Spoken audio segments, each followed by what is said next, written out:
হাই নমস্কাৰ সকলোলৈ ধন্যবাদ দিছোঁ আৰু ভোগালী আৰু বেছিদিন নাই আপোনালোকে আহিব আমাৰ ধনুৱে পিঠা বনাই আছে আৰু ময়ো এতিয়া বনাম এতিয়া পিঠা কেনেকৈ পিঠা বনাই আপোনালোকক মই দেখাম আৰু যিবিলাকে পিঠা বনাইছে সেইবিলাকেতো গম পায় যিবিলাক ছোৱালীয়ে পিঠা বনাব নাজানে আজি আমি ল'ৰাই কেনেকৈ পিঠা বনায় আজি এই বস্তুটো দেখাম প্ৰথমতে লাগিব এটা নাৰিকলৰ তেল বটল তাৰপিছত মিঠাতেলৰ বটল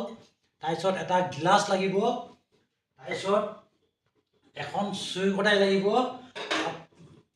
তাৰপিছত আৰু মানে কি বস্তু কেইটামান লাগিব আচাৰ টেমা এটা আৰু কেনেকৈ বনায় আৰু মানে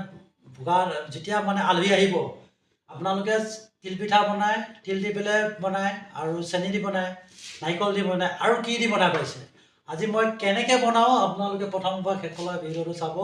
খুব সুন্দৰ পাব যদি সামান্য কেইটামান পিঠাগুড়ি লৈ ইয়াত দিয়াৰ পিছত আপোনালোকে আধা ঘণ্টাত এটা পিঠা আধা ঘণ্টা 10টামান পিঠা হ'ব আধা ঘণ্টাত